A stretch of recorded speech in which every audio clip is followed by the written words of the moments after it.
नमस्कार। बीकॉम तृतीय वर्ष के सभी विद्यार्थियों का स्वागत है। आज हम फाइनेंशियल मैनेजमेंट जो ईएफएम ग्रुप का दूसरा पेपर है उसके दूसरे लेक्चर में उसकी बेसिक जो शुरुआत है, introduction of finance and financial management, उसके बारे में अध्ययन करेंगे। हमने पिछले लेक्चर में यूनिवर्सिटी द्वारा जो निर्धारित पूर्ण सिलेबस है उसका हमने एक अध्ययन किया था, उसको थोड़ा सा समझा था कि इस सिलेबस में पूर्ण रूप से है क्या, हमें क्या क्या पढ़ना है यूनिट वाइज। तो आज हम विधिवत पहली यूनिट के पहले टॉपिक से शुरू कर रहे हैं। आगे इसी निरंतरता में वीडियो लेक्चर बनाए जाएंगे जो आप लगातार देखते रहें। तो इसमें पहला जो वो है ग्रुप सेकंड है, पेपर सेकंड है, फाइनेंशियल मैनेजमेंट है। तो अब यहाँ शुरुआत करने से पहले, चूँकि हम जानते हैं पेपर का नाम क्या है, फाइनेंशियल मैनेजमेंट, वित्तीय प्रबंधन, यानी मैनेजमेंट पढ़ने से पहले हमें ये पता होना चाहिए कि फाइनेंस क्या है, यानी वित्त क्या है। अगर हम वित्त नहीं समझ सकते तो हम वित्तीय प्रबंधन भी नहीं समझ सकते। तो इस पहले शुरुआत में सबसे पहले हम पढ़ेंगे कि वित्त क्या है, वित्त की अध्ययन। तो जैसा कि इस परिभाषा में आप देख सकते हैं, वित्त का मतलब फाइनेंस में भी defined as art and science of managing money. It include financial services and financial instrument. Finance also is referred as the provision of money at the time when it is needed. Finance function is the procurement of fund and their effective utilization of business concern. The concept of finance include capital, fund, money and amount, but each word is having unique meaning. Studying and understanding the concept of finance become the important part of the business concern. यानी इसमें क्या कहा इसने, वित्त क्या है? वित्त एक कला है। किस चीज़ की कला है? मुद्रा यानी मनी, यानी पैसे को मैनेज करने की। यानी वित्त वो चीज़ है जब हमें ज़रूरत हो और वो मिल जाए तो वो वित्त उपयोगी है, और अगर हमें ज़रूरत पर पैसा नहीं मिला तो वो वित्त उपयोगी नहीं है।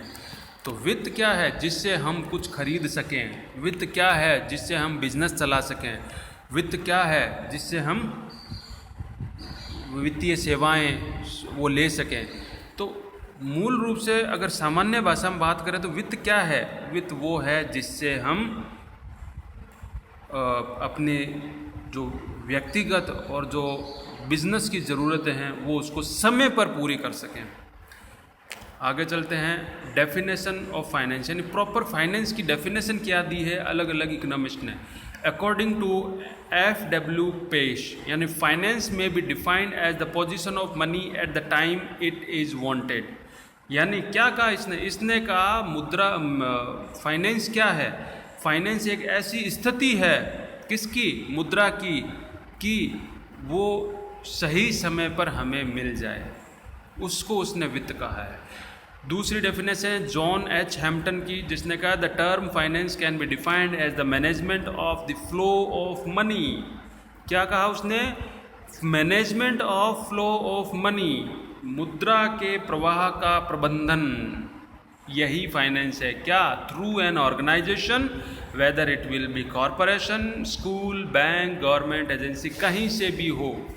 यानी पहली डेफिनेशन में तो कह रहा है, जो F.W. पेश है वो कह रहा है कि मुद्रा क्या है? सही समय पर पैसे का मिल जाना, ज़रूरत का पूरा हो जाना ही मुद्रा वित्त है। दूसरी डेफिनेशन में ये कह रहा है कि फाइनेंस क्या है? फाइनेंस एक सिंपल भाषा में कहो वो ये कहता है management of flow of money, यानी मुद्रा के प्रवाह का प्रबंधन ही वित्त है। और तीसरी डेफिनेशन जो बॉर्नेविल एंड डेवी ने कहा है वो कह रहे हैं financing consist of raising, providing, managing of all the money, capital और fund of any kind to be used in connection with the business. तो ये कह रहा है कि बिजनेस से संबंधित जो भी आपको मुद्रा की, पैसे की ज़रूरत है, उस पैसे को रेजिंग, यानी उस पैसे की ज़रूरत को रेज करना, फिर उस पैसे को प्रोवाइड करवाना यानी उपलब्ध करवाना, और तीसरा उस पैसे को मैनेज करना, प्रबंध करना ही क्या है? फाइनेंसिंग है। अब हम आगे बढ़ेंगे टाइप ऑफ फाइनेंस, यानी वित्त के प्रकार कितने हो सकते हैं। तो अगर हम सामान्य लहजे में देखें तो वित्त दो ही तरीके से होता है, या तो प्राइवेट फाइनेंस होता है या पब्लिक फाइनेंस होता है। प्राइवेट फाइनेंस का मतलब क्या होता है, व्यक्तिगत। अब व्यक्तिगत एक व्यक्ति भी हो सकता है, एक छोटी फर्म भी हो सकती है, एक कंपनी भी हो सकती है, क्योंकि ये सारे व्यक्तिगत मामले हैं। तो प्राइवेट फाइनेंस में होता है इंडिविजुअल फाइनेंस, पार्टनरशिप फाइनेंस और बिजनेस फाइनेंस। जबकि पब्लिक फाइनेंस क्या है, पब्लिक फाइनेंस का मतलब होता है वो जिसमें कहीं किसी भी तरीके से सरकार इन्वॉल्व हो, वो व्यक्तिगत पब्लिक फाइनेंस होता है। इसमें है central government, state government and semi government finance. जैसे गवर्नमेंट हमसे टैक्स लेती है और दूसरी सेवाओं में पैसा खर्च करती है, तो वो फाइनेंस किस तरह का है, पैसा लेना और देना, वो पब्लिक फाइनेंस है, क्योंकि वहाँ सरकार इन्वॉल्व है।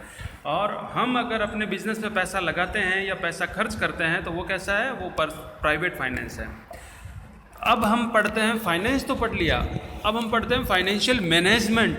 वित्त तो पता लग गया वित्त क्या है, तो वित्तीय प्रबंधन क्या है।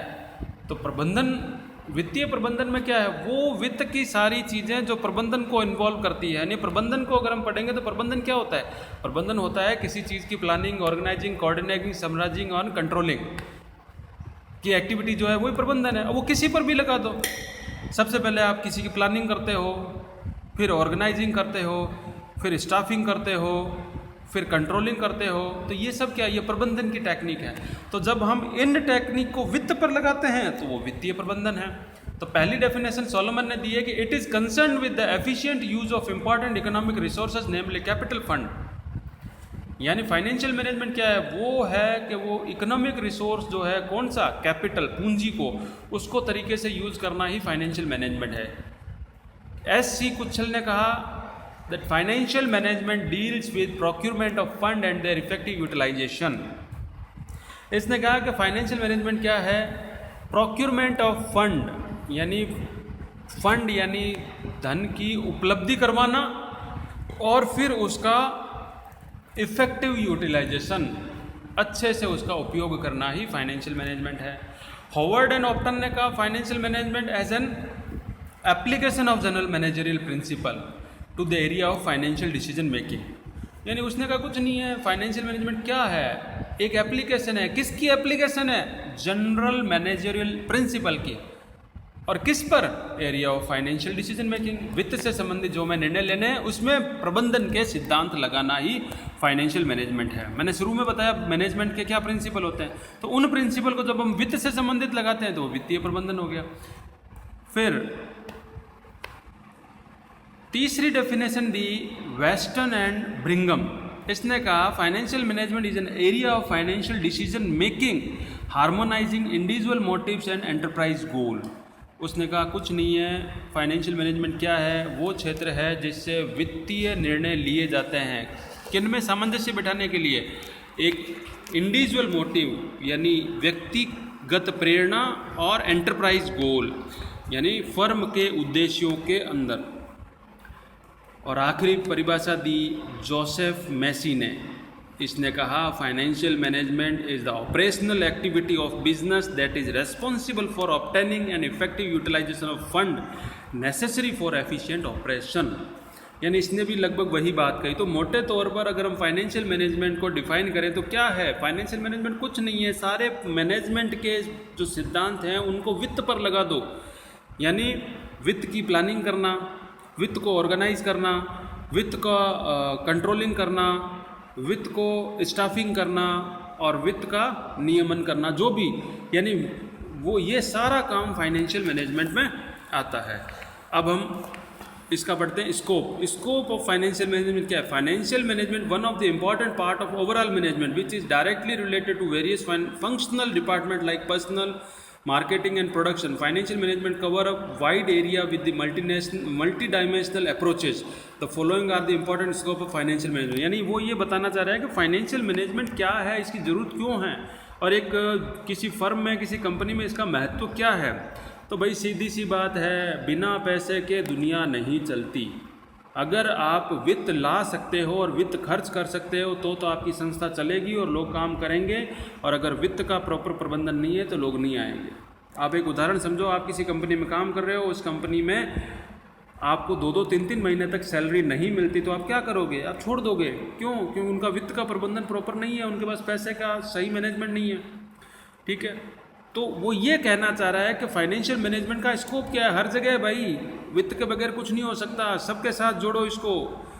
तो वित्त और इकोनॉमिक्स डायरेक्ट जुड़े हुए हैं, वित्त यानी फाइनेंस और अकाउंटिंग वो भी डायरेक्ट जुड़े हुए हैं। यानी फाइनेंस और इकोनॉमिक्स का मतलब क्या है? अगर आपकी इकोनॉमिक कंडीशन देश की अच्छी है तो आपकी फर्म की फाइनेंशियल कंडीशन भी अच्छी होगी, क्योंकि आप फंड रेज कहाँ से करोगे? मार्केट से, और मार्केट क्या है? इकोनॉमिक्स का पार्ट है। ऐसे ही अकाउंटिंग, फर्म में अकाउंटिंग होती है, हर चीज़ की डेबिट क्रेडिट एंट्री होती है। अगर आपका अकाउंटिंग प्रॉपर मैनेज्ड है तो आप सही पता लगा पाओगे कि हमें कितने पैसे की कब ज़रूरत पड़ेगी। यानी यहाँ भी वित्त अकाउंट से रिलेटेड हो गया। वित्त के बगैर अकाउंट काम का नहीं है, वित्त के बगैर इकोनॉमिक्स भी नहीं हो सकती। तीसरा है मैथमेटिक्स, सिंपल सी बात है, कैलकुलेशन का काम है। मैथमेटिक्स में क्या आता है? हम फ्यूचर प्रेडिक्शन करते हैं, मैथमेटिकल फार्मूला लगाते हैं। तो ऐसे ही वित्त के आधार पर हम मैथमेटिक्स को अगर वित्त में यूज करें, फाइनेंस में यूज करें, तो हम एक प्रॉपर तरीके से उसकी प्लानिंग कर सकते हैं और प्रेडिक्शन कर सकते हैं कि हमारा प्रोजेक्ट कितना है, उसकी कॉस्ट कितनी होगी और कितनी होने की संभावना है। प्रोडक्शन मैनेजमेंट, डेफिनेटली उत्पादन, आपने उत्पादन की कॉस्ट निर्धारित की है और अगर उसकी कॉस्ट 2 दिन भी बढ़ गई तो आपका वित्त गड़बड़ा जाएगा। आपने उत्पादन की लागत रखी 1000 रुपये 2 दिन में और आपका उत्पादन 4 दिन तक चला, तो इसका मतलब आपकी उत्पादन लागत बढ़ गई। लागत बढ़ते ही आपका वित्त का मामला बिगड़ गया। तो वित्त के बगैर उत्पादन भी प्रॉपर नहीं हो सकता। और आखिर मार्केटिंग और एचआर, मार्केटिंग में भी पैसे की ज़रूरत होती है। पैसा खर्च करते हो तब आपकी प्रोडक्ट की ब्रांडिंग होती है, लोग प्रोडक्ट को देखते हैं, एडवर्टाइज करते हैं। और एचआर यानी ह्यूमन रिसोर्स, देखो ये तो उदाहरण बताया ही था कि अगर आपको सैलरी नहीं मिलेगी, प्रॉपर सुविधाएं नहीं मिलेगी तो आप नहीं टिकोगे। तो स्कोप का मतलब ये हुआ कि वित्तीय प्रबंधन के बगैर दूसरे कोई काम नहीं हो सकते। अब ऑब्जेक्टिव क्या है वित्तीय प्रबंधन, फाइनेंशियल मैनेजमेंट के ऑब्जेक्टिव क्या है? यहाँ स्टडी के आधार पर इन्होंने बताया है कि 2 तरह के ऑब्जेक्टिव्स होते हैं। क्या? प्रॉफिट मैक्सिमाइजेशन और वेल्थ मैक्सिमाइजेशन। जो ट्रेडिशनल अप्रोच है, जो कुछ 50 साल पहले तक जो व्यापारी लोग और जो फर्म अपनाती थी, वो उनका अप्रोच था प्रॉफिट मैक्सिमाइजेशन, यानी हमारा उद्देश्य है लाभ अधिकतम करना। परंतु आज के दौर में, वैश्विक दौर में, जब कंपनियां बड़ी बड़ी हो रही है, मल्टीनेशनल कंपनीज बन रही है, उस दौर में प्रॉफिट मैक्सिमाइजेशन केवल उद्देश्य नहीं हो सकता। आज जो ऑब्जेक्टिव है वो है वेल्थ मैक्सिमाइजेशन, यानी जो आपके शेयर होल्डर हैं उनकी वेल्थ को ज़्यादा करना। अगर उनकी वेल्थ बढ़ रही है तो आपकी कंपनी की वैल्यू भी बढ़ रही है, और अगर उनकी वेल्थ नहीं बढ़ रही है तो चाहे आपका प्रॉफिट कितना ही बढ़ जाओ, आपके मार्केट वैल्यू जो शेयर्स की है वो गिरती जाएगी। और अगर मार्केट वैल्यू गिरती जाएगी तो आपकी कंपनी डाउन जा रही है, अप नहीं जा रही है। तो ये 2 बेसिक कॉन्सेप्ट हैं जिनका स्टडी करना जरूरी है। तो प्रॉफिट मैक्सिमाइजेशन, आप ये कहोगे कि profit maximisation is a part of wealth maximisation, but wealth maximisation is not a part of profit maximisation. और दूसरा, profit maximisation is a old traditional approach जो अब एडॉप्ट नहीं की जाती। आज की जो थ्योरी है वो है वेल्थ मैक्सिमाइजेशन। हम अपने शेयर होल्डर की वेल्थ कितनी बढ़ा सकते हैं, वो फाइनेंशियल मैनेजमेंट का ऑब्जेक्टिव है। तो इसी के साथ में हमने पहली यूनिट के जो फाइनेंशियल और फाइनेंशियल मैनेजमेंट के संबंधित जो शुरुआती दौर था, उसकी मीनिंग क्या है, उसकी डेफिनेशंस क्या है, बेसिक कॉन्सेप्ट क्या है, उसके ऑब्जेक्टिव क्या हैं और उसका स्कोप क्या है, उसके बारे में स्टडी की। अब हम अगली क्लास में इस सिलेबस के अनुसार इसके आगे चलेंगे और स्टडी करेंगे। अब तक की स्टडी में अगर आपको कोई दिक्कत हो, कुछ पूछना हो, तो आप बेझिझक मुझे पूछ सकते हैं, मैसेज कर सकते हैं ग्रुप में, और किसी तरह का कोई स्टडी कंटेंट कुछ चाहिए तो वो कर सकते हैं। कंटिन्यू टच में रहिए, वीडियो देखते रहिए और खुश रहिए। फिर मिलते हैं अगले लेक्चर में। Thank you.